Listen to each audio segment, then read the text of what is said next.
어느 권사님 편지를 제게 주셨는데 대학 앞에서 식당을 하시는 권사님이세요. 참 학생들을 사랑으로 음식을 정성스럽게 준비해서 잘 섬겨서 그 대학 학생들이 이 권사님과 식당을 대단히 좋아합니다. 한 번은 군에 입대했던 어떤 형제가 불쑥 찾아왔더래요. 그래서 휴가를 왔느냐 그랬더니 그건 아니고 할머님이 돌아가셔서 위로 휴가를 나왔는데 집안은 다 예수 믿지 않고 할머니만 하나님을 믿으셨는데 그래서 더 마음이 안타까워서 기도해 주십사, 그 여자 권사님께 기도해 주십사고 먼저 찾아왔다는 겁니다. 그래서 자기도 이제 예수 믿을 거라고 그래서 같이 기도하고 그리고 너무너무 감사해 하더랍니다. 그러면서 권사님, 제가 권사님 생각하고 선물을 하나 해드리고 싶어서 뭘 할까 생각하다가 자기가 너무 좋아하는 거 권사님도 좋아하실 줄로 생각하고 하나 사왔다는 겁니다. 그래서 끌어보니까 러시아산 40도짜리 보드카 위스키예요. 네. 그러면서 하는 이야기가 권사님, 제가 울적하고 힘들 때마다 요거 한 잔씩 마시면 그렇게 기분이 좋아지는데 권사님도 힘들고 어려울 때, 울적할 때 요거 한 잔 마시고 기도하면 기도가 잘 될 거예요. 그러면서 가더랍니다. 그래서 제게 목사님, 제가 술 한 병 선물 받았어요. 그런 편지를 제게 보내주셨어요. 여러분, 어려울 때 우리가 하나님께 감사의 부흥을 얻자 하는 이야기는 이렇게 울적할 때 술 한 잔 마시고 기분이 해롱해롱 좋아지는 것과는 다릅니다. 이건 분명한 사실이 근거가 있어요. 우리가 어떤 처지와 형편에서도 하나님께 뜨겁게 감사하게 되는 역사가 있어요. 19세기에 중국 선교사로 갔던 앤 월터 핀 자매는 의사입니다. 의과대학을 졸업하고 의사가 된 다음에 그가 중국 선교사로 갔는데 그때 당시는 중국 선교사로 간다는 이야기는 다시는 못 볼 그런 경우가 대부분입니다. 영국에서 중국으로 선교사로 갔다. 다시는 못 볼 가능성도 많은 일이에요. 어머니가 사랑하는 딸이 중국 선교사로 가는 것이 너무 마음이 슬퍼서 210달러 당시에 꽤 큰 돈이죠. 해당되는 금전 하나를 딸의 손에 쥐어주면서 부탁을 했어요. 너 중국에 도착해서 전보비도 비싸니까 긴 내용을 안 보내도 좋아. 편지를 쓰면 몇 개월이 또 걸리니 전보로 나에게 소식을 전해다오. 안전하다, safe. 제가 안전합니다. 그렇게만 한 단어만 보내줘도 돼. 꼭 보내줘. 너가 안전하다는 소식 하나 들으면 내가 원이 없겠다. 그래서 이제 약속을 하고 이 앤 월터 핀 선교사님이 중국에 갔습니다. 몇 개월 뒤에 정말 기다리던 전보가 왔어요. 근데 안전하다 하는 내용의 전보가 아니고 즐거워요, delighted, 즐거워요 하는 내용의 전보가 왔습니다. 중국에 선교사로 간 이 자매에게 무엇이 즐거운 일이 있겠어요? 그런데 성령에 충만하고 사명의 삶을 사는 사람에게 마음에서부터 일어나는 설명할 수 없는 기쁨과 감사가 있는 겁니다. 여러분, 정말 올해야말로 하나님은 우리의 마음을 바꾸어 주시는 하나님인지 감사의 기적이 내게도 일어날 수 있는 것인지를 여러분이 다 경험하게 되기를 축복합니다. 하박국 선지자가 바로 그 사람이었습니다. 하박국 선지자 당시에 주전 600년경에는 유다 나라는 너무너무 어려웠어요. 성군 요시아가 죽고 난 다음에 종교는 타락하고 정치적으로 문란하고 그리고 경제적으로 너무 어렵고 바벨론 나라와의 전쟁이 임박해 있는 어렵고 가난한 사람들은 정말 비참하게 살아가는 그런 형편이었습니다. 그때 하박국 선지자가 하나님께 하나님 정말 우리를 보고는 계신 겁니까? 우리 기도를 듣기는 하시는 건가요? 하나님은 왜 아무것도 안 하시죠? 그런 원망을 하나님께 얼마나 했는지 모릅니다. 근데 그때 하나님이 하박국에게 응답하셨어요. 내가 모든 것을 다 보고 내가 이제 유다 나라를 징계할 터인데 바벨론 나라를 들어서 유다 나라를 멸망시킬 것이다. 다 포로로 바벨론에 끌려가게 될 것에 대한 말씀을 하셨어요. 그 말씀을 듣고 난 다음에 또 하박국은 얼마나 두려웠는지 오늘 읽지 않았습니다만 16절에 보면 창자가 흔들리고 그리고 입술이 떨리고 두 다리는 물론 몸이 떨렸다고 그랬습니다. 앞으로 유다에게 닥칠 엄청난 재앙을 생각하면 너무너무 두려웠어요. 유다는 하나님 앞에 그런 질문도 가지고 있었어요. 하나님, 이 유다 나라가 이렇게 하나님으로부터 매맞을 일을 지금 하고 있지만 그래도 하나님을 안 믿는 바벨론을 들어서 하나님이 택한 유다를 치실 이유가 뭡니까? 자, 이런 내용의 하박국의 간절한 기도 그리고 안타까움이 이 하박국 전체에 깔려 있습니다. 그런데 참 놀라운 것은 이 하박국 3장 17절에 와서 갑자기 하박국이 하나님께 찬양의 감사의 고백을 하는 거예요. 하박국 안에 뭔가가 일어난 거죠. 그 감사의 부흥이 일어난 겁니다. 감사의 기적이 일어난 거예요. 오늘 읽은 본문의 말씀입니다. 하박국에게 있어서 아무것도 바뀐 게 없었어요.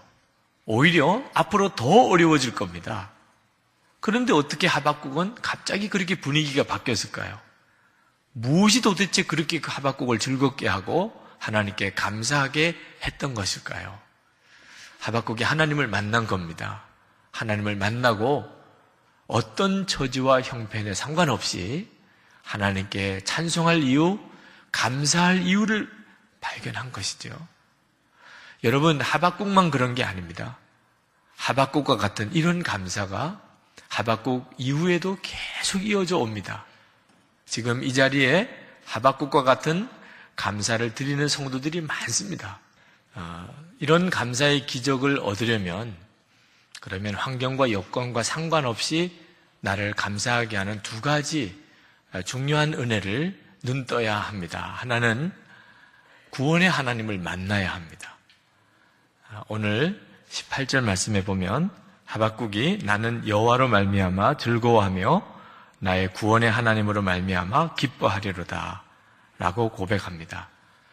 하박국이 기가 막힌 어려운 형편에서 그는 하나님을 만나면서 하나님이 구원의 하나님이 되셨다는 사실을 깨닫게 된 거죠.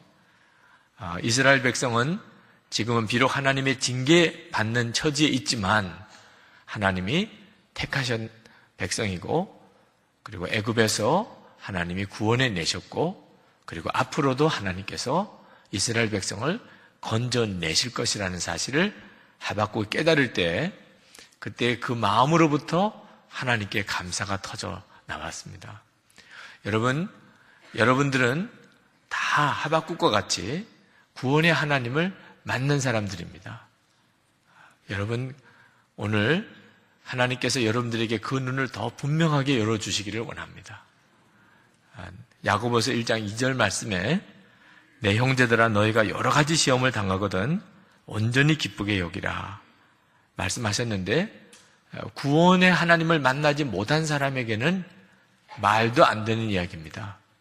그러나 구원의 하나님을 만난 사람에게 있어서는 이건 너무나 당연한 고백입니다. 어느 권사님 한 분이 가정일이나 교회일이나 또는 사업에 있어서 너무 무거운 짐이 많아서 하나님께 마음으로부터 불평이 생기더랍니다. 하나님, 저는 왜 이렇게 힘들게 살아야 하나요? 왜 저는 이렇게 져야 할 십자가가 많은가요?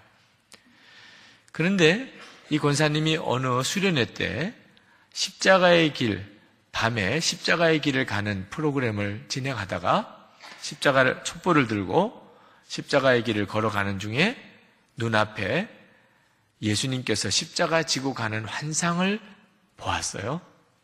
너무 무거운 십자가를 예수님이 지시고 비틀비틀 거리면서 걸어가는 예수님을 보는데 그 진 십자가가 그렇게 무겁더랍니다. 보기도 너무 안타까워서 할 때에 하나님께서 그 권사님에게 말씀을 주셨어요. 내가 너를 위해 진 죄값의 십자가가 이렇게 무거운데 너는 너가 진 사명의 십자가 때문에 불평하느냐. 권사님이 그날 정말 하나님 앞에 눈물로 감사가 솟구쳐 나오더랍니다. 예수님이 나를 위해서 진 죄값의 십자가, 그것이 얼마나 무거운지를 안 거지요. 그리고 자기가 예수님을 따라가기 위해서 져야 될 사명의 십자가는 그것과 비교하면 아무것도 아니라는 것을 안 다음부터는 이 권사님 안에 다시는 불평이 없어졌다고 고백했습니다. 구원의 하나님을 만나지 못하면 그러면 우리의 삶 속에 환경과 조건을 뛰어넘는 감사는 불가능한 일이죠. 구원의 하나님을 만난 사람은 그러면 하박국과 같은 고백이 나와요. 네. 오늘 여러분에게도 하나님께서 허락하신 축복입니다. 구원의 하나님을 만나시기를 축원합니다. 하박국과 같은 감사의 기적이 일어나는 사람은 축복의 하나님을 또 만난 사람입니다. 19절에 보면 하박국이 주 여호와는 나의 힘이시라. 나의 발을 사슴과 같게 하사 나를 나의 높은 곳으로 다니게 하시리로다. 그렇게 고백했습니다. 하박국이 하나님을 만나고 보니까 하나님은 징계하시는 하나님이 아니고 궁극적으로 사랑의 하나님이요 축복의 하나님이라는 것을 알았습니다. 비록 지금은 하나님께서 이스라엘 백성을 징계하시지만 하나님의 근본 마음은 사랑이시고 이스라엘 백성을 향한 놀라운 축복을 계획에 두셨다는 것이 깨달아지면서 하박국의 입에서 감사가 터져나온 거죠. 여러분, 감사는 하나님의 축복하심에 대한 믿음에서부터 나옵니다. 하나님은 나를 사랑하시고 나를 축복하신다는 사실이 마음에 믿어질 때 지금 내 처지와 형편은 더 이상 문제가 되지 않는 거죠. 하나님은 분명히 항상 기뻐하라, 범사에 감사하라 그러셨습니다. 그 말은 어떤 형편에서든지 기뻐할 일이 있고 감사할 제목이 있다는 뜻이죠. 하나님은 다 알고 계세요. 만약에 하나님이 우리에게 기뻐할 것과 감사할 것이 없다면, 그런 순간이 한순간이라고 있다면 성경에 항상 기뻐하라, 범사에 감사하라고 말씀하셨을 리가 없잖아요. 어떻게 항상 기뻐할 수 있어? 어떻게 모든 일에 감사할 수 있어? 그렇게 말하지 말고 하나님께서 항상 기뻐하라고 하셨다면, 범사에 감사하라고 하셨다면 반드시 그와 같은 이유가 있을 것이기 때문에 그리하셨겠지. 그렇게 여러분이 믿으셔야 합니다. 감사는 믿음인 것이에요. 믿음에서부터 감사가 나오는 겁니다.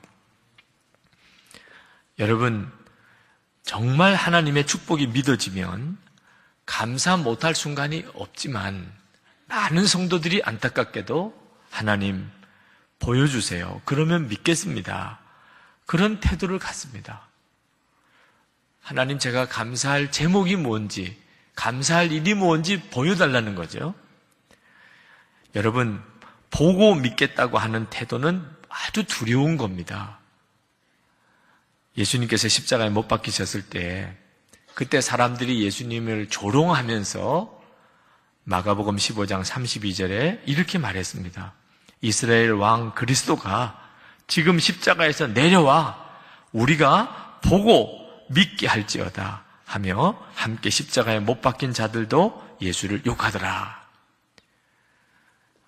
너가 정말 그리스도라면 십자가에서 내려와 봐. 그래서 우리가 그것을 보고 너를 믿게 한번 해봐. 여러분, 이것이 무서운 일이에요. 보고 믿겠다. 하나님께서 우리에게 하나님의 약속하신 것을 다 보여주실 날이 옵니다. 그때는 입이 벌어져서 입이 다물어지지 않을 거예요. 결국은 하나님이 오르셨다는 걸, 하나님께서 말씀하신 그 놀라운 영광을, 그 약속의 말씀이 다 이루어지는 것을 우리 모두가 다 보게 될 날이 옵니다. 불신자들조차도 영적인 세계가 다 열리고 하나님과 사탄과 천국과 지옥이 완전히 다 보이는 그때가 옵니다. 죽고 나면 다 알게 되죠. 그때는 다 믿을 거예요. 왜? 보았으니까 안 믿을 도리가 있습니까? 그렇지만 그때 보고 믿는 것이 그들에게 무슨 소용이 있나요? 보고 믿는 것은 믿음이 아닌 것입니다. 하나님은 오늘 우리에게 하나님의 약속이 있기 때문에 믿는 사람을 찾으세요.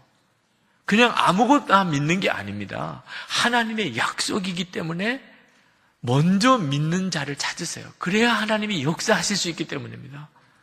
하나님은 믿음 없이는 아무 일을 안 하십니다. 오늘 하나님은 우리 가운데 하박국에게 허락하신 것과 똑같은 축복을 우리에게 부어주시고 계시다는 것을 저는 말씀을 준비하면서 너무나 분명히 깨달았어요. 저도 그렇고 여러분도 그렇고. 하나님은 구원의 하나님이실 뿐만 아니고 축복의 하나님이십니다. 많은 사람이 내년을 걱정합니다. 아주 경제적인 어려움이 크게 올 것이라고 생각합니다. 그러나 여러분, 1년 전에 어땠는지를 한번 생각해 보세요. 1년 전에 2008년도는 경제적으로 우리나라가 대단히 놀랍게 일어날 해라고 다 생각했어요. 대통령 선거가 끝나면 이제는 정말 경제를 아는 대통령이 세워지면 우리나라는 경제적인 침체에서 벗어나서 일어날 것이라고 그때 다 그렇게 희망을 가졌잖아요. 지금 이와 같은 일이 일어날 줄 어떻게 알았어요? 이것이 바로 보고서야 믿는 사람이 가지고 있는 함정인 것입니다. 지금 이렇게 어렵다고 또 대통령을 잘못 세웠다고 생각할 이유도 없어요. 내년은 어떨까요? 여러분, 하나님으로부터 들어야 하는 겁니다. 여러분, 지난 한 주간 동안 아마 기도해 보신 분들은 알 겁니다. 성령이 역사하시고 성령이 충만하게 되면 그러면 우리 입에서 감사합니다가 터져 나오는 거예요. 하나님은 우리의 좋으신 아버지이십니다. 하나님은 우리 한 사람 한 사람을 향한 구체적으로 놀라운 계획을 가지고 계세요. 이 사실이 내 마음에 믿어지는 순간에 내 처지와 형편과 상관없는 감사가 터져 나오는 거예요. 어느 권사님께서 지금도 하나님의 뜻대로 하옵소서라고 하는 기도를 못한다고 했습니다. 왜? 그렇게 기도했다가는 하나님께서 내 아들을 뺏어가기도 하고 나를 아주 힘들고 어려운 삶의 길을 살도록 하실까 염려하고 두렵기 때문이라고 그랬어요. 하나님의 뜻대로 하옵소서. 그러면 하나님은 나를 고생시킬 하나님, 내 좋은 것을 뺏어가실 하나님, 그런 염려와 두려움이 있다는 거죠. 이 권사님은 예수님께서 겟세마네 동산에서 나의 원대로 마옵시고 아버지의 원대로 하옵소서 그렇게 기도했다가 십자가에 달리셨다고 그렇게 생각하고 있는 분이에요. 하나님을 믿어도 이렇게 믿는 이들이 많습니다. 하나님은 내 좋은 거 뺏어가는 하나님, 하나님은 나를 고생시킬 하나님. 도대체 어느 성경에 근거된 믿음입니까? 마귀가 나도 모르게 내 마음에 심어준 의심을 가지고 하나님을 믿고 있지는 않습니까? 그러면 그는 결코 감사할 수가 없습니다. 여러분, 하나님의 약속을 먼저 믿는 자가 되어야 합니다. 그리고 하나님께서 그것을 체험하게 해주시는 것입니다. 미국 테네시주의 동쪽의 어느 작은 마을에 벤 후퍼라고 하는 어린아이가 태어났어요. 근데 아버지가 누군지 모르게 태어난 사생자입니다. 그 마을 사람들이 그 아이를 완전히 따돌렸어요. 아이들, 자기 자녀들에게 벤 후포와는 놀지 마라. 아버지가 누군지도 모르는 근본이 없는 아이, 잘못 사귀면 너도 잘못된 길로 빠질 터이니 그 아이하고 놀지 마. 그렇게 완전히 외톨이로 자랐습니다. 12살 때 그 마을에 교회 목사님이 새로 오셨어요. 젊은 목사님이신데 참 좋은 목사님이라는 이야기를 이 벤 후포도 들었습니다. 그때까지는 교회도 안 나갔던 아이입니다. 좋은 목사님이 오셨다니 한번 만나보고 싶어서 주일에 늦게 예배당에 들어갔는데, 예배를 드리고 난 다음에 나오려고 하는데 사람들이 목사님과 인사하려고 쭉 줄을 선 바람에 할 수 없이 그 뒤에 줄을 섰습니다. 그리고 목사님과 인사를, 악수를 하게 된 거죠. 목사님께서 이 벤 후포에게 웃으면서 물으셨어요. 너는 누구 아들이냐? 이 벤 후포에게는 가장 가슴 아픈 질문입니다. 대답을 못하는 거죠. 당황해하면서 어쩔 줄 몰라 하는 것을 보고 목사님께서 다시 미소를 지으면서 알겠다. 너가 누구 아들인지 알겠어. 아버지랑 똑같이 생겼구나. 벤 후포도 깜짝 놀라고 마을 사람도 다 경직이 됐어요. 도대체 이 목사님이 무슨 말씀을 하시려고 하시나? 목사님께서 말씀하시기를, 너 하나님의 아들이야. 얼굴 보면 내가 알 수 있어. 벤 후포가 목사님의 그 이야기를 듣고 그리고는 그냥 뛰쳐나갔어요. 근데 그 뛰쳐나가는 그 아이 뒤에 대고 이 목사님께서 큰 소리로 말했습니다. 너 하나님의 아들이라는 걸 잊지 마. 훌륭한 삶을 살게 될 거야. 그리고 많은 세월이 흐르고 이 동네 출신의 한 사람이 테네시주의 주지사가 되었는데 벤 후포입니다. 벤 후포가 훗날에 그가 이렇게 고백했어요. 그날 그 젊은 목사님을 만나서 내가 하나님의 아들이라는 말을 듣던 바로 그날이 테네시주의 주지사가 태어난 날이었습니다. 성도 여러분, 믿음은 놀라운 것입니다. 하나님은 축복의 하나님이라고 수도 없이 들어도 그것이 믿음이 되지 않는 다음에는 아무 역사가 없어요. 하나님은 나의 구원의 하나님이시고 하나님은 나의 축복의 하나님이라는 그 말씀이 여러분의 마음의 심령에 믿음으로 박히는 순간부터 그것은 여러분의 삶을 변화시킵니다. 하나님은 정말 살아계신 하나님.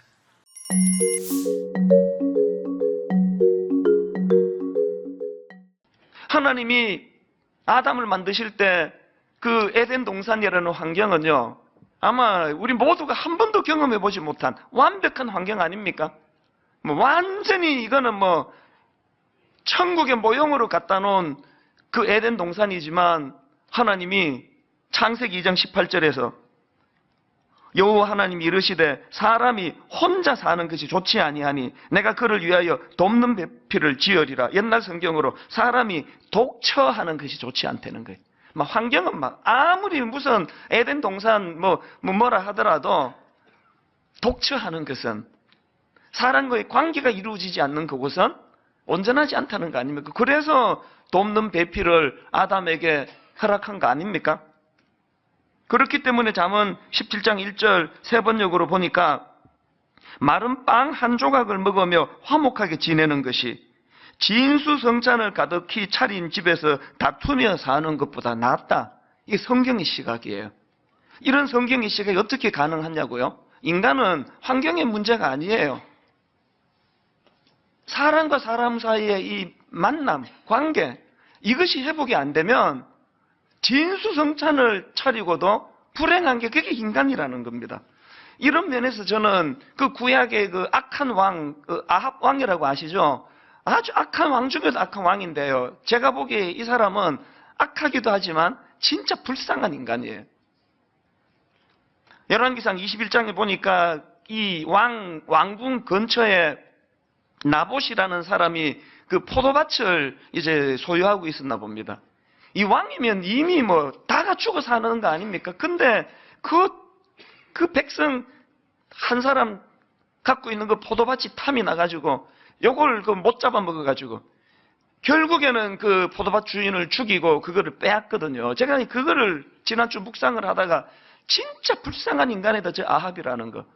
그 못된 왕 만나가지고 죽임 당한 그 나봇도 불쌍하지만 그 아합왕 진짜 불쌍한 거 아닙니까?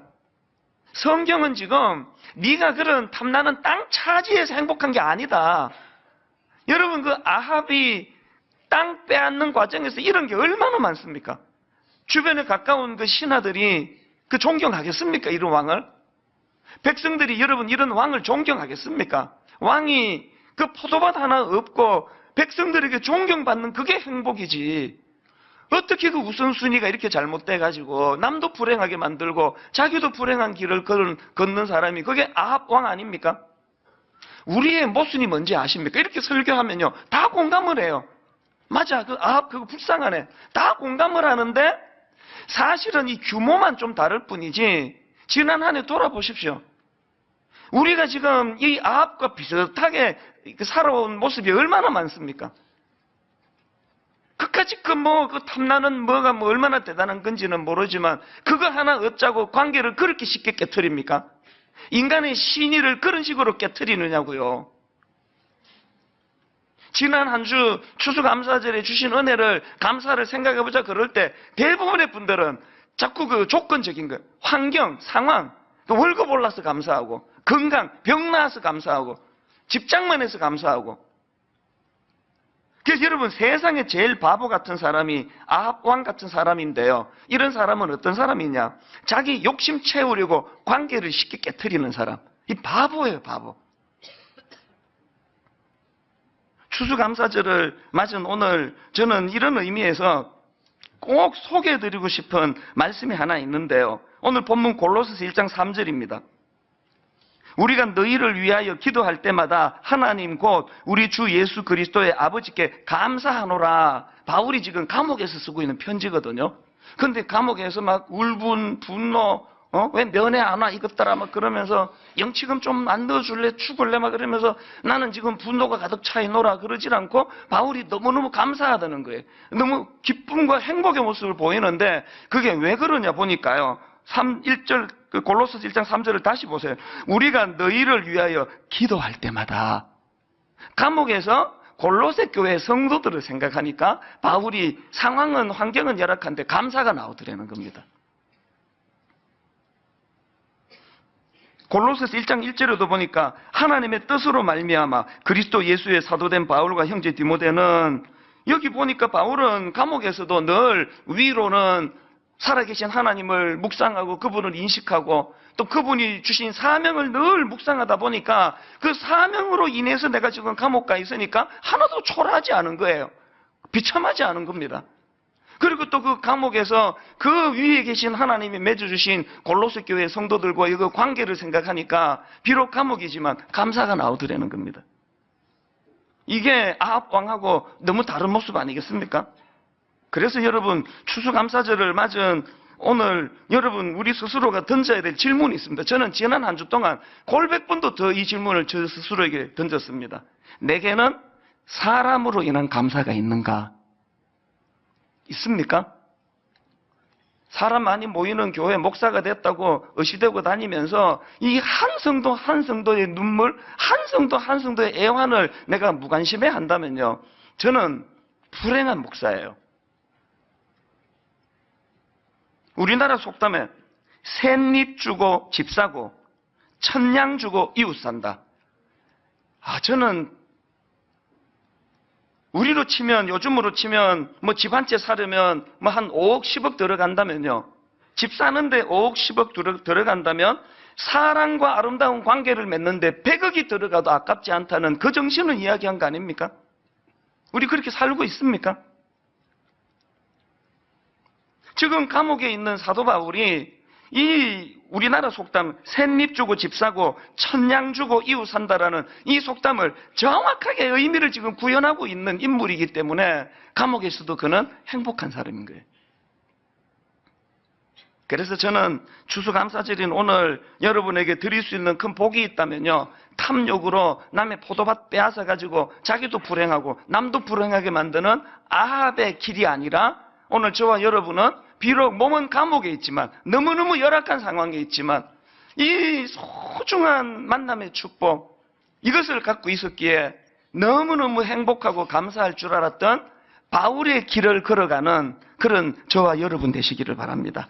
근데 여러분, 사실요, 이 말이 쉬워서 바울의 길이라 하지만요, 진짜 어렵고 어려운 게 대인관계예요. 사실 여러분 돌아보면은 사람 때문에 받은 상처가 얼마나 많습니까?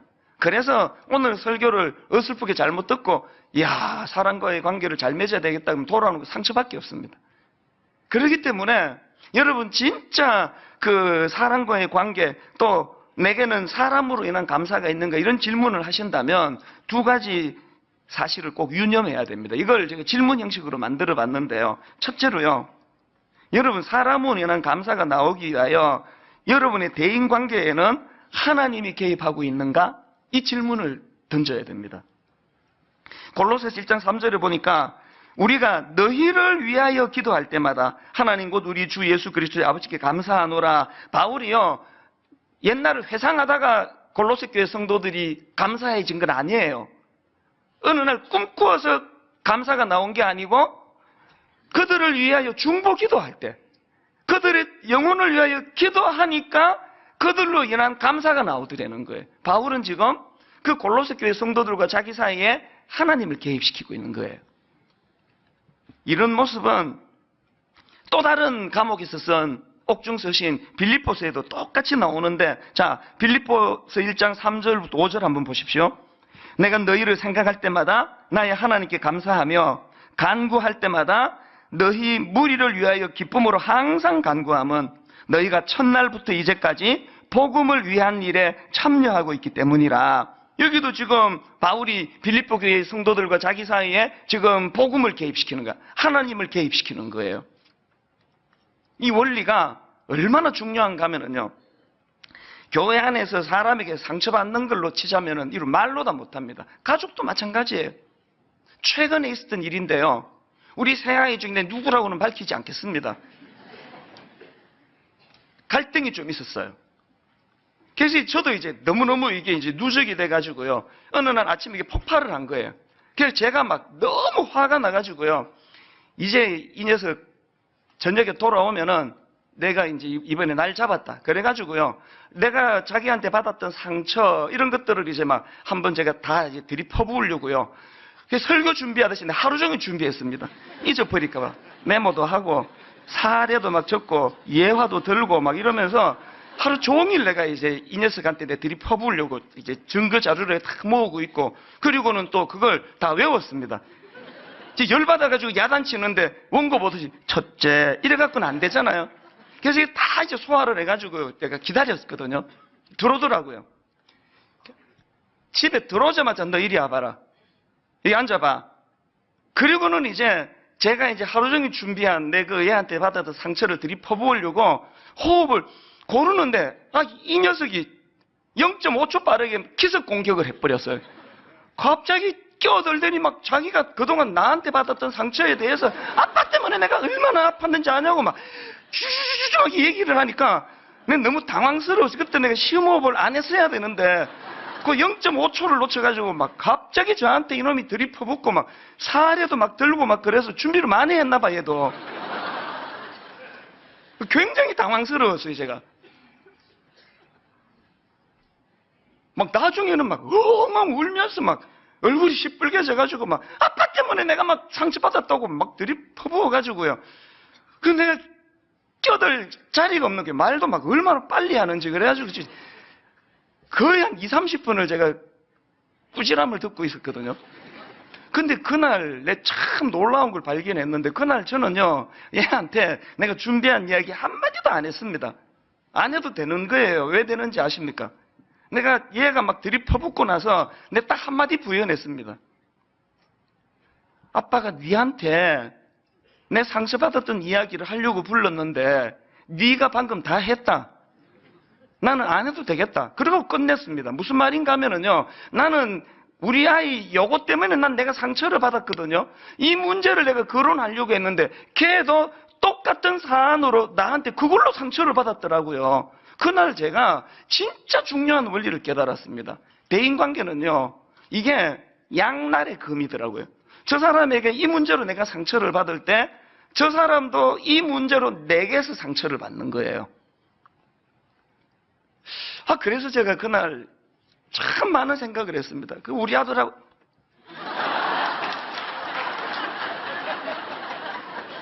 우리 집에 아들이 하나밖에 없는데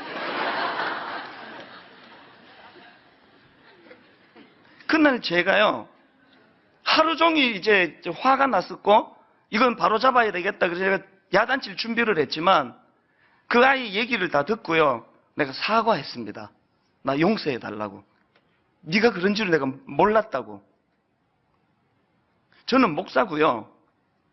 자녀 교육을 잘한다고 생각을 했지만 대인관계는 참 어렵고 어려운 거더라고요.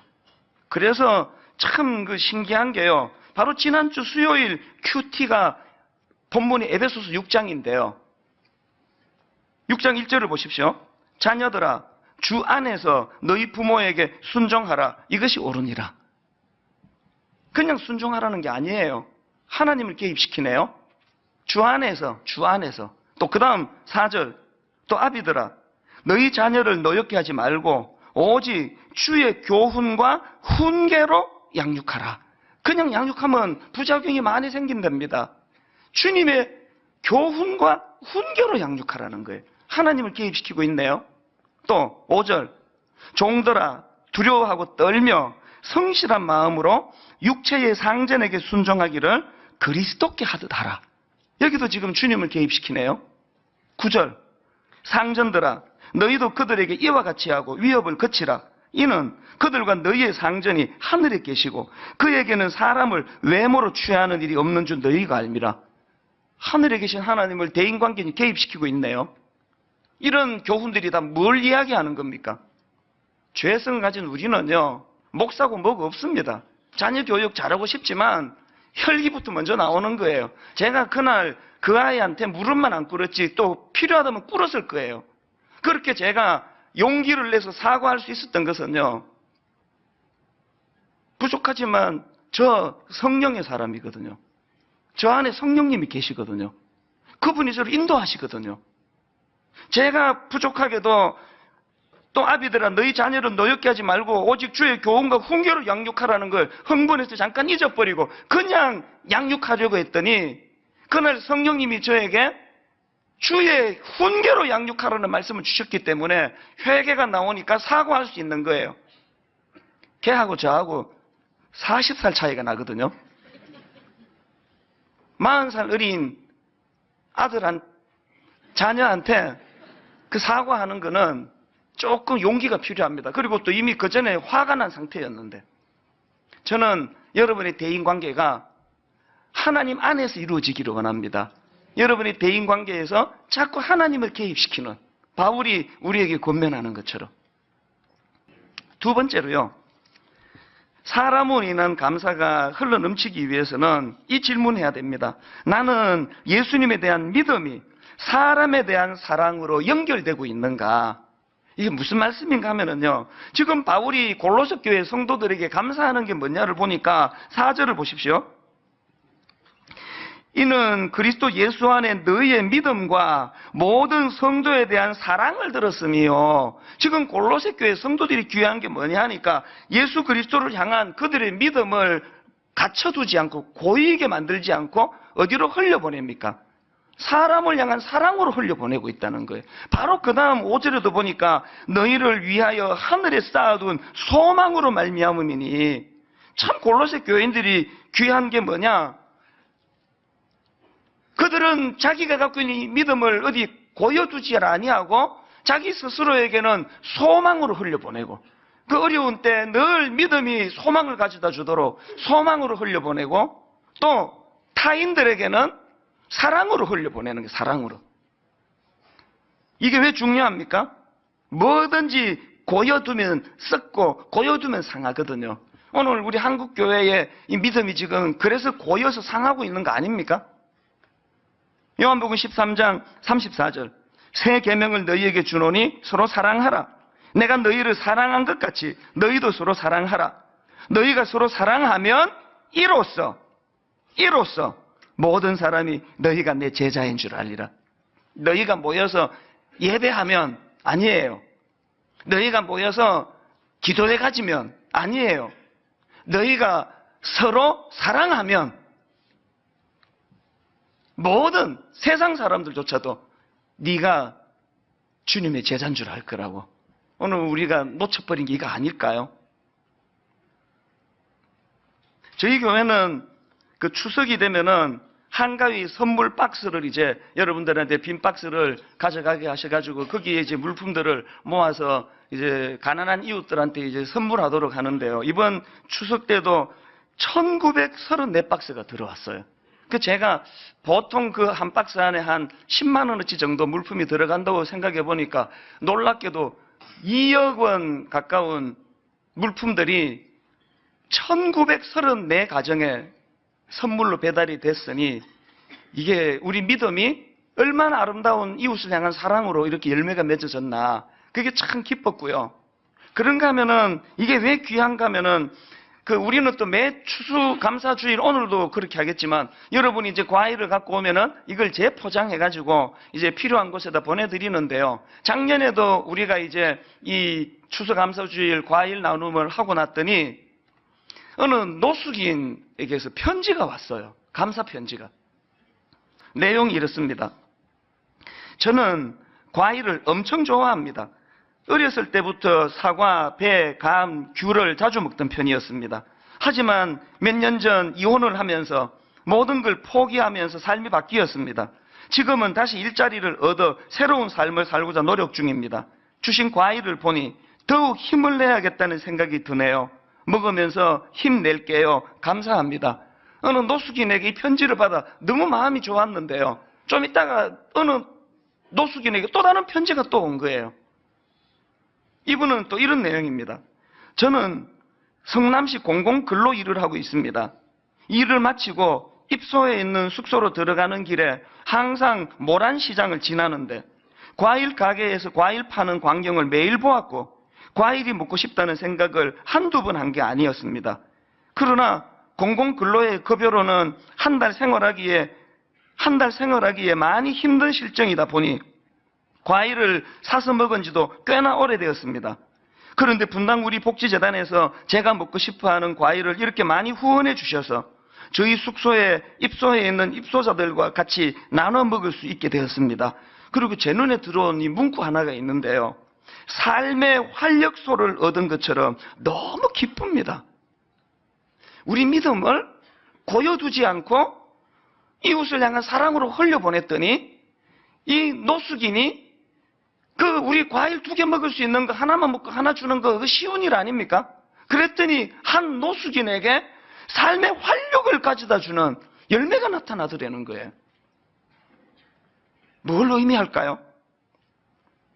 이런 점에서 저는 이번 추수감사주일을 앞두고 스스로에게 골백 번도 더 질문을 했습니다. 내게는 사람으로 인한 감사가 있는가? 내 목회는 사람으로 인한 감사가. 오늘 여러분 이 추수감사주 우리끼리 떡 나눠 먹고 우리끼리 과일 깎아 먹고 잔치 벌이면 그거로 끝나요. 이 과일을 재포장해서 그런 일시적으로 어려움을 겪고 있는 그런 우리 주변 노숙자를 위시하여 그런 이웃들에게 이걸 전해주면 그건 아름다운 열매가 된다는 거예요. 그래서 여러분 우리가 이 2가지 질문, 내게는 사람으로 인한 감사가 있는가를 질문하신다면 이것이 가능하기 위하여 파생되는 첫째, 나의 대인관계에는 하나님이 개입하고 있는가? 자꾸 물으셔야 돼요. 그런가 하면은 나는 예수님에 대한 믿음이 사람에 대한 사랑으로 이것이 연결되고 있는가? 이렇게 질문을 자꾸 드리면요. 감사의 지경이 자꾸 넓어져요. 감사의 지경이. 오늘 여러분이 행복하지 않는 건 여러분 스스로가 설정해 놓은 그 행복 조건, 감사 조건이 너무 지금 좁은 거 아닙니까? 방 3개 딸린 10억 이상 집 구하면은 내가 행복하겠다. 그렇게 설정을 너무 좁게 해놓으면은 방 2개로 줄이세요. 전세로 범위를 넓혀보세요. 내 감사와 만족의 범위가 점점 넓어진다면 자족도 감사도 나중에는 바울처럼 감옥에서조차도 감사가 잃지 않는 범위가 넓어지기를 저는 원합니다. 스펄전 목사님이 이런 명언을 남겼거든요. 하나님은 촛불을 보고 감사하면 전등을 주시고, 전등을 보고 감사하면 달빛을 주시고, 달빛을 보고 감사하면 햇빛을 주시고, 햇빛을 보고 감사하면 밝은 천국을 주신다. 이걸 또 잘못 적용해가지고 지금 내 아내에게 잘 감사하면 하나님은 더 이쁜 여자를 주신다. 이렇게 적용하시면 안 되고요. 왜 안 웃지? 아내가 찬물 한 그릇 떠다 주는 거기에도 내가 감사를 표하면 하나님은 촛불 보고 감사하는 자에게 전등을 주신다는 거예요. 전등 보고 감사하는 자에게 달빛을 주시고, 달빛 보고 감사하는 자에게 햇빛을 주신다는 거예요. 결론을 이렇게 맺기를 원합니다. 오늘 아침에 이 설교를 다 마무리하고 거의 감사절 때마다 불렀던 것 같은데요. 날 구원하신 주 감사, 모든 것 주심 감사. 우리 감사의 폭이 점점 넓어져 가지고요, 2절로 들어가서 응답하신 기도 감사, 거절하신 것 감사. 전에는 폭이 좁아가지고 내가 원하는 방식대로 응답이 돼야만 내가 감사했는데 점점 폭이 넓어져 가지고 이제는 하나님 뜻을 헤아려 거절하신 것조차도 감사할 수 있다면. 3절 길가에 장미꽃 감사, 장미꽃 가시 감사. 전에는 감사의 폭이 좁아가지고 내 마음에 쏙 드는 붉은 장미만 보고 감사했는데 이제는 감사의 폭이 넓어져 가시만 봐도 이것을 통해서 장미꽃이 생겨나는구나. 감사의 폭이 넓어질 수만 있다면. 오늘 이 설교를 곰곰이 돌아보고 점검하시면서 저는 2가지 결론을 이렇게 맺기 원합니다. 저는 여러분의 감사의 폭이 점점 넓어지기 원합니다. 또 한 가지는 어떤 주신 환경, 상황에 대한 감사뿐만 아니라 사람에 대한 감사. 이 사람이 내게 뭘 해준 거에 대한 감사, 그것도 필요하지만 이 사람 자체가 감사할 수 있는 사람으로 인한 감사.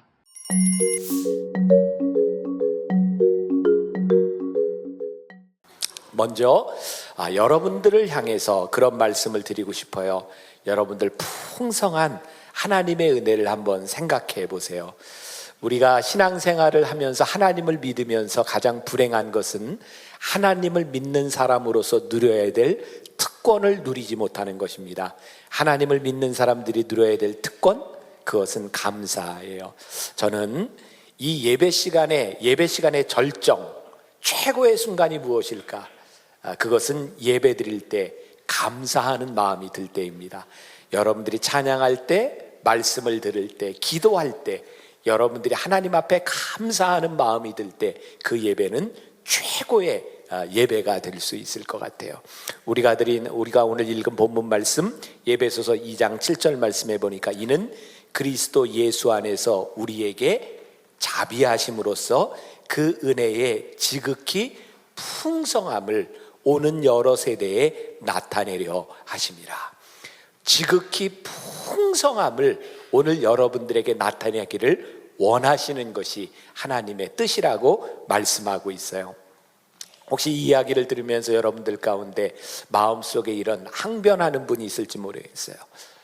내가 감사하기에는, 내가 지금 하나님께 예배하기에는 내가 너무나 가혹한 시련, 가혹한 아픔을 지니고 있다고.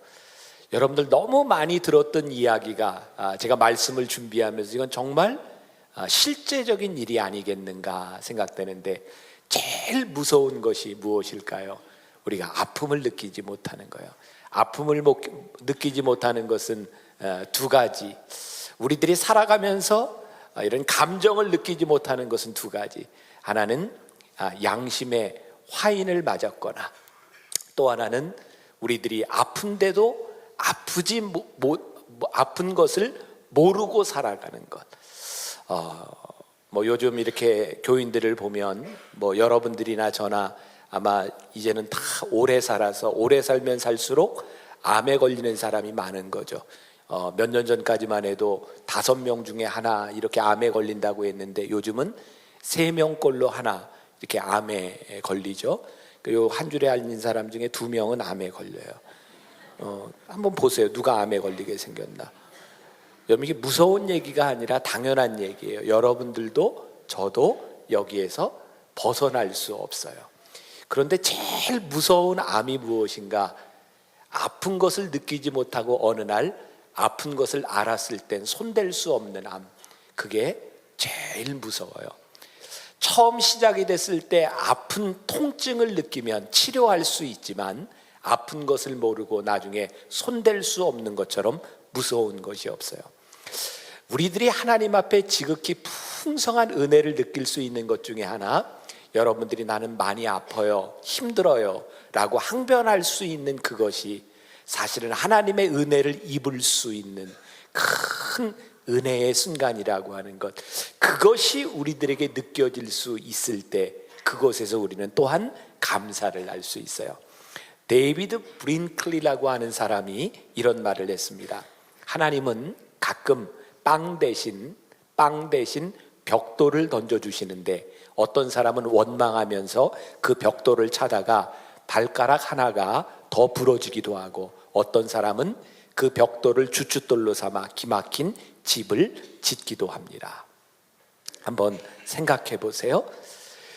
우리들이 지나가는 그 길, 여러분들이 오는 이 길가에 벽돌이 다 있었을 텐데, 있었으면 누구나가 그 길을 지나왔을 텐데 이놈의 벽돌 하고 발로 차보세요.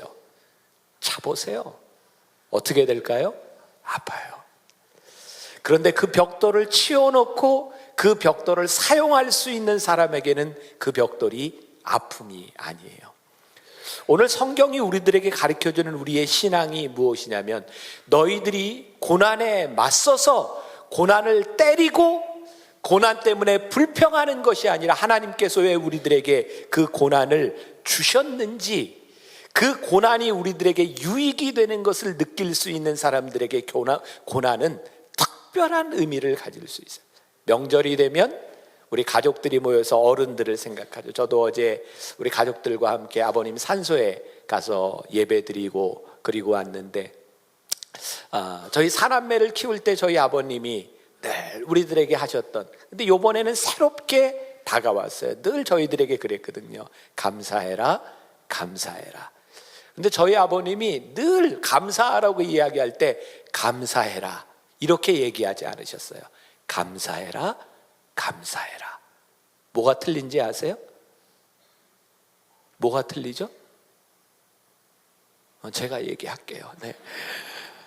지금 생각해 보니까 저희 아버님이 감사해라 라고 한 번만 얘기하지 않으시고 감사해라 하셨던 이유가 제 마음속에 이번에 와닿았어요. 아, 그렇구나. 늘 우리들에게 감사하라고 하셨을 때는 우리 가정이 때로는 어려움을 당할 때 감사해라. 또 너무나 잘 될 때, 하나님이 우리 가정에 축복해 주실 때 감사해라 그러셨거든요.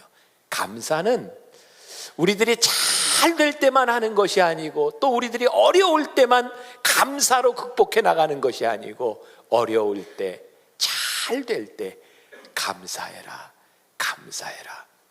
오늘 여러분들이 어떤 것에서 감사할 수 있을지 모르겠어요. 지난 금요일에 우리 교회 부목사님 오성선 목사님이 금양로 기도회에서 설교를 하는데 제가 기억에 남는 말씀이 있어요. 하나님께 우리들이 어떤 상황 가운데도, 모든 상황 가운데 우리들이 하나님을 찬양할 수 있다. 근데 그 이야기를 하면서 지난주 금요일의 주제가 예수님의 제자 중에 가룟 유다였거든요. 가룟 유다 참 다루기 힘든 사람인데, 성경을 이렇게 보니까 가룟 유다의 마음속에 사단이 들어갔고요, 때로는 베드로에게도 사단이 들어갔는데, 언제 사단이 들어갔는가? 예수님과 함께 있을 때 사단이 들어갔다. 그러면서 깨닫게 된 게 있어요. 우리가 모든 상황에서 하나님을 찬송하고 감사할 수 있지만, 사단도 모든 상황에서 우리 가운데 들어와요. 무섭고 두려운 일이기도 해요. 우리들에게 경각심을 불러일으키는 일이기도 해요.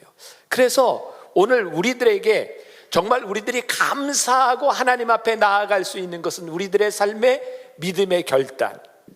이번 변화산을 지나오면서 제가 정말 우리 성도들을 위해서 간절히 기도하고 외쳤던 게 뭐냐면, 하나님, 이들의 삶 가운데 믿음의 붉은 줄이 내리게 하여 주시사 어떠한 상황 가운데도 하나님이 함께 하시는 은혜를 경험하게 하여 주옵소서. 고린도전서 15장 10절에서 그러나 내가 나 된 것은 하나님의 은혜로 된 것이니 내게 주신 그의 은혜가 헛되지 아니하여 내가 모든 사도보다 더 많이 수고하였으나 내가 한 것이 아니요 오직 나와 함께 하신 하나님의 은혜로다. 나 된 것이 하나님의 은혜인데, 그래서 내가 모든 사람들보다 더 수고했는데 그것은 내가 한 것이 아니라 내 안에 계신 하나님께서 하신 일이라고. 여러분, 이게 얼마나 놀라운 믿음의 고백입니까? 제가 우리 교인들을 신방하거나 기업처에 갔을 때 설교하면서 제일 많이 이야기하는 감사가 있어요. 첫 번째는 에벤네셀의 하나님, 두 번째는 임마누엘의 하나님, 세 번째는 여호와 이레의 하나님. 에벤네셀의 하나님이 어떤 하나님이신가요? 하나님께서 여기까지 우리를 인도하셨다. 자, 오늘 여러분들이 이 예배 시간에 여러분들 마음속에 꼭 생각해 보아야 될 것이 있어요. 하나님이 여러분들을 여기까지 인도해 주셨나요? 그런데 이 에벤네셀의 이 하나님이 사무엘상 7장 12절에 등장하고 있는데, 사무엘이 돌을 취하여 미스바와 센 사이에 세워 이르되 여호와께서 여기까지 우리를 도우셨다 하고 그 이름을 에벤네셀이라 하니라. 여기에 기념비를 세웠어요. 근데 이 사무엘이 이스라엘 백성을 이 미스바로 불러 모았을 때가 언제냐면 블레셋과의 전쟁을 앞에 놓고 그들과 싸워야 될 때였어요. 전쟁에 승산이 있는지 없는지 이것은 치열한 전투고 목숨을 건 전투예요.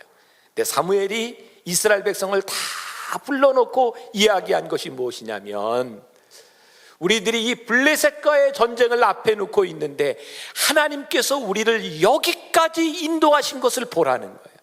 아직 전쟁을 하기 전에 여기까지 인도하신 것을 보라는 거예요. 왜 보라고 했을까요? 하나님께서 우리를 여기까지 인도하셨으면 하나님께서 블레셋과의 전쟁에서도 앞으로 우리들에게 어떻게 하실 것을 너희들이 예상할 수 있지 않겠느냐. 여러분들이 여기까지 인도하신 하나님의 은혜를 감사할 수 있을 때 여러분들의 현재와 미래가 달라질 수 있어요. 그래서 사무엘은 이스라엘 백성들을 다 불러놓고 하나님이 우리를 여기까지 인도하셨노라고 거기에 기념비를 세우고 그들이 섬기고 있었던 바알과 아스다롯을 다 제하고 우리는 여호만을 섬기겠노라고 결심하며 여기까지 인도하신 에벤네셀의 하나님을 고백해요. 오늘 우리가 읽은 본문 말씀 에베소서 2장 4절부터 7절까지, 그 전에 보니까 왜 하나님의 긍휼하심이 풍성한가? 3절에 보니까 본질상 우리가 진노의 자식이었는데, 진노의 자식이었음에도 불구하고 4절에 긍휼에 풍성하신 하나님이 우리를 사랑하사 그 큰 사랑을 인하여 우리를 여기까지 인도하여 주셨다.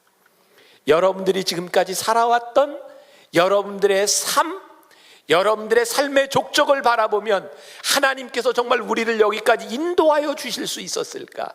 그런데 긍휼하심을 인하여 여기까지 인도하신 하나님을 바라보며 에벤네셀의 하나님을 고백하고 나니 내 미래가, 내가 살아갈 일들이 다르게 보여지죠. 제가 한때 등산을 참 좋아했던 때가 있습니다. 등산을 참 많이 다녔어요. 등산 참 힘들죠.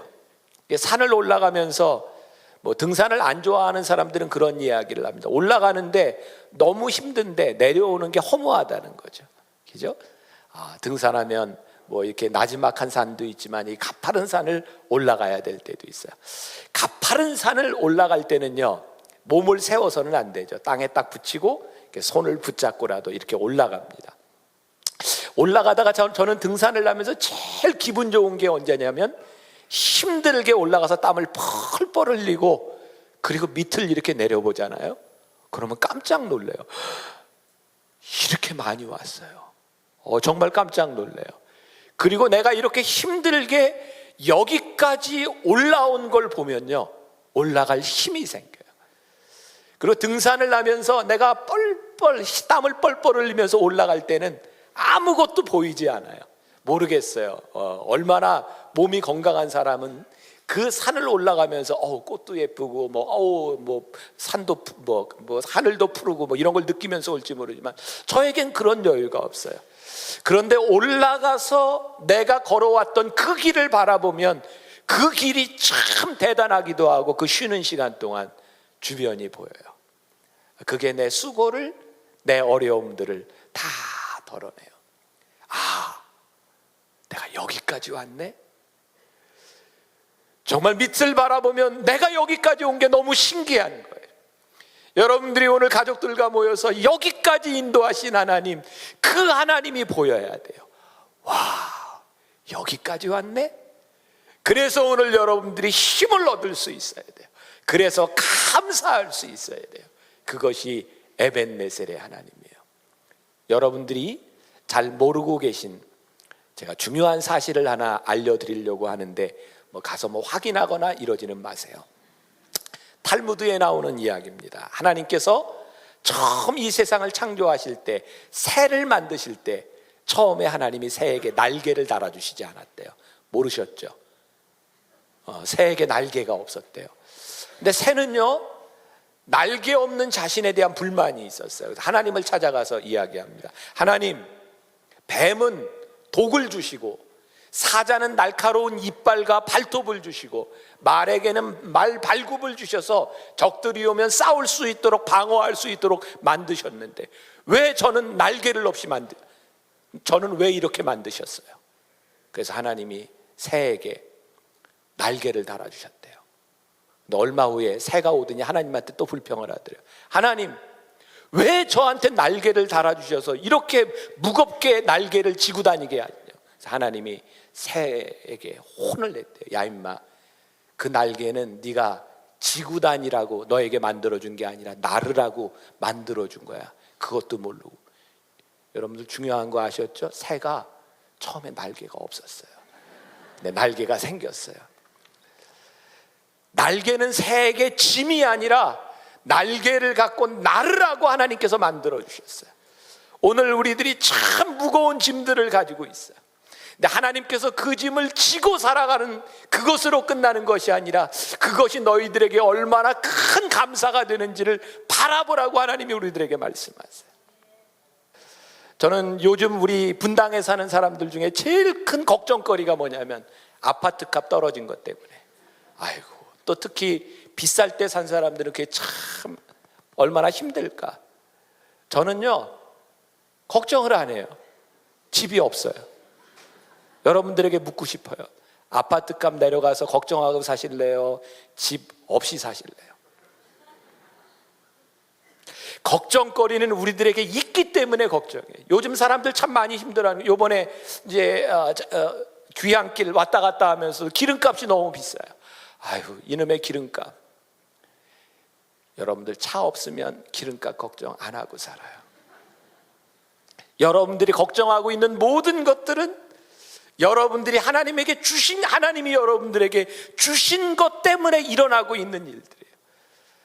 여기까지 인도하시는 하나님이 우리들에게 여기까지 베풀어 주신 은혜를 생각하며 여러분들에게 고통스러운 그 일들이 고통으로 끝나는 것이 아니라 지금까지 우리를 도우신 하나님의 은혜가 앞으로 우리를 도우실 것에 대한 기대로 살 수 있을 때 우리는 감사를 누리며 살아갈 수 있지 않을까. 에벤네셀의 하나님, 두 번째 임마누엘의 하나님을 기억하세요.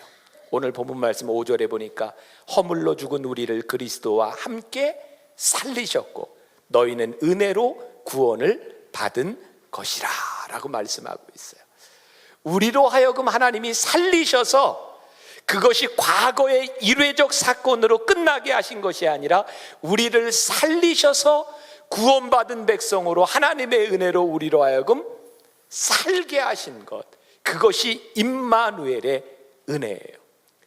은혜를 입은 자로 구원자의 삶을 산다는 것, 그것이 임마누엘 하시는 하나님을 우리들이 경험하고 살아가는 거예요. 우리 주님께서 승천하시기 전에 이 세상에 계실 때 우리들에게 약속해 주셨어요. 보혜사 성령님을, 우리를 도우시는 성령님, 내가 떠나가지만 그 성령의 보혜사 성령님이 우리와 함께 하셔서 모든 것을 생각나게 하시고 모든 것을 가르치시고 우리들이 행할 모든 것을 보이시라고 말씀하셨어요. 그 말 가운데는 무엇이 포함되어 있나요? 우리가 결정하기에는 너무 힘든 일들, 우리의 앞에는 너무나 어려운 일들, 그 일들이 있을 거지만 보혜사 성령님께서 우리와 함께 하셔서 우리를 인도하실 것이라고 하는 현존하시는 하나님을 우리들에게 말씀해 주고 계세요. 로마서 8장 31절에 만일 하나님이 우리를 위하시면 누가 우리를 대적하리요? 여러분들이 살아가면서 임마누엘 하시는 하나님을 여러분들이 믿고 살아갈 때 우리들이 선포할 수 있어야 되는 거예요. 하나님이 나를 위하시면 무엇이 나를 대적할 수 있으리요? 우리의 부모님도 때때는 힘들고 버겁고 나를 배신하는 것 같고, 우리의 형제 자매도 나에게 만족을 주지 못하고 나에게 상처를 주고, 내 사업도 내 맘대로 되지 아니하고 이 모든 것들이 나를 배신한 것 같을 때 하나님께서 우리를 위하시면 누가 우리를 대적할 수 있으리요? 여러분들이 지금 임마누엘 하시는 하나님을 여러분들이 고백할 수 있을 때 누가 우리를 그리스도의 사랑에서 끊으리요? 아무도 우리를 끊을 수 없다고 하는 그것을 여러분들이 고백할 수 있을 때, 제가 오늘 새벽에 말씀을 준비하며 또 묵상을 하다가 제가 이렇게 잠깐 메모를 냈어요. 오늘의 현재가 그래 내일의 과거구나. 오늘 여러분들이 임마누엘의 하나님을 경험하면 여러분들이 내일 에벤네셀의 하나님을 고백할 수 있어요. 아, 그렇구나. 현재를 하나님과 동행하며 살아가면 지금까지 도우시는 하나님 에벤네셀의 하나님이 또 반복될 수 있는 거구나. 에벤네셀의 하나님, 임마누엘의 하나님, 그 하나님이 우리들 가운데서 매일 반복되며 살아갈 수 있을 때, 아, 그래, 감사하라고 하는 말이 이 말씀이구나. 저는 어제 우리 가족들 모였을 때, 처가 식구들 모였을 때 제가 제일 많이 기도한 것이 뭐냐면, 하나님, 우리의 가정이, 우리의 가문이 하나님 믿음의 가문, 축복의 가문을 이루게 하여 주옵시고, 우리의 다음 세대들이 우리의 가문을 기억할 때에 하나님이 함께 하시는 축복의 가문이었노라고, 이 가정에 축복의 열매가 있는 가문이었노라고 고백할 수 있는 가정이 되게 하여 주옵소서. 세 번째, 여호와 이레의 하나님. 우리들에게 가장 큰 감사, 그게 무엇일까? 저에게 든 생각은 지금까지 지내온 하나님의 은혜도 귀하고 오늘 우리와 함께 하시는 하나님의 은혜도 귀하지만 우리의 삶을 예비하고 계신 하나님 때문에 오늘 우리들이 내일에 대한 기대감을 가질 수 있을 때, 아, 우리의 삶은 정말 복된 하나님을 믿는 자만이 누릴 수 있는 특권을 누리는 것이 아닐까. 오늘 여러분들에게 묻고 싶어요. 여러분들은 여러분들의 삶에 얼마나 기대감이 있으세요? 기대감이 끝나는 것처럼 불행한 인생은 없어요. 여러분들 자녀에 대한 기대가 끝나버렸고, 여러분들 가정, 남편과 아내에 대한 기대감이 끝나버렸다면 여러분들은 정말 불행한 사람들이에요. 여호와 이레의 축복, 그런데 그 기대감은요, 우리들이 생각했던 기대감이 아니에요. 여러분 보세요. 기적이 무엇인가요? 기적은 여러분들이 원했던 것이 이루어지는 것이 기적이 아닌 것 같아요. 기적은요, 단순히 아직 일어나지 않을 일에 대한 하나님이 행하실 일에 대한 기대감, 그것이 기적이지, 지금 여러분들이 생각하는 그 기대가 이루어지는 것이 기적은 아니에요. 아브라함이 하나님의 명령을 듣죠. 내 아들 이삭을 제물로 드려라. 이게 무슨 의미예요? 지금까지 꿈꿔왔던, 하나님께서 계획해 놓으셨던 그 계획이 무너져 내리는 순간이에요. 하나님께서 아브라함에게 자손을 주시겠다고 이야기했고, 그리고 그의 아들 외아들 이삭을 주셨을 때 아브라함은 이 이삭을 통해서 하나님이 민족을 이루실 거라고 하는 기대를 가지고 미래를 바라보고 있었는데, 하나님이 그 아들을 제물로 죽이라는 거예요. 그 순간 그의 기대감은 다 깨어질 수밖에 없었어요. 아니, 하나님의 방법이 더 이상 워킹하지 않는 것 아닙니까? 하나님, 모든 것이, 하나님의 약속이 파기되는 것이 아닙니까? 아브라함이 순종하죠. 그리고 유명한 사건이 일어났어요. 아브라함이 칼을 들었을 때 하나님께서 아브라함아, 아브라함아 부르시고 아들에게 손을 대지 말라. 저기 숫양 준비해 놓았다. 그게 여호와 이레잖아요. 여러분, 아브라함이 칼을 들었기 때문에 하나님이 그걸 보시고 숫양을 준비하셨습니까? 아니면 이미 칼을 들기 전에 숫양이 거기 있었습니까? 칼을 들기 전에 숫양이 준비되어 있었어요. 여호와 이레의 축복은요, 우리들이 하나님 앞에 순종하지 않는 한 절대로 경험되지 않는 겁니다. 우리가 생각했던 방법이 그대로 되지 않으면 우리는 실패자라고 생각할 때 여호와 이레의 축복은 절대로 우리들에게 오는 것이 아닙니다. 하나님은 이미 여호와 이레의 축복을 우리들에게 주셨어요. 저는 우리 신앙인의 특권, 우리들이 누릴 수 있는 가장 큰 감사, 하나님이 이미 우리를 위해 준비해 놓으신 여호와 이레의 축복을 우리들의 삶에서 경험할 때 그 경험들이 우리로 하여금 또 에베네셀, 임마누엘, 여호와 이레의 축복을 경험하게 하는 것이 아닐까. 제가 조금 어려운 이야기가 될지 모르지만 여러분들에게 기대를 가지라고 하면서 여러분들의 기대를 버리라고 얘기하고 싶은데 그게 무슨 의미일까요? 여러분들의 기대를 버리지만 여러분들을 향한 하나님의 기대를 놓지 말라는 거예요. 오늘도 이제 여러분들 가정을 만나고 여러분들이 여러 가지 이야기를 나눌 때 여러분들의 뜻대로 되지 않는 것에 대해서 실망하지 말라는 거예요. 왜? 여러분들이 기대했던 것을 채우시는 하나님이 아니라 하나님의 기대를 채우시기를 원하시는 분이기 때문에 모든 상황 가운데서 여러분들이 순종하시라는 거예요. 하나님의 말씀에 비추어서 여러분들이 붉은 줄을 내리고 여러분들이 순종하여서 그때 하나님이 여호와 이레의 축복을 이렇게 준비하셨구나. 기적이 무엇인지를 분별할 수 있으면 좋겠어요.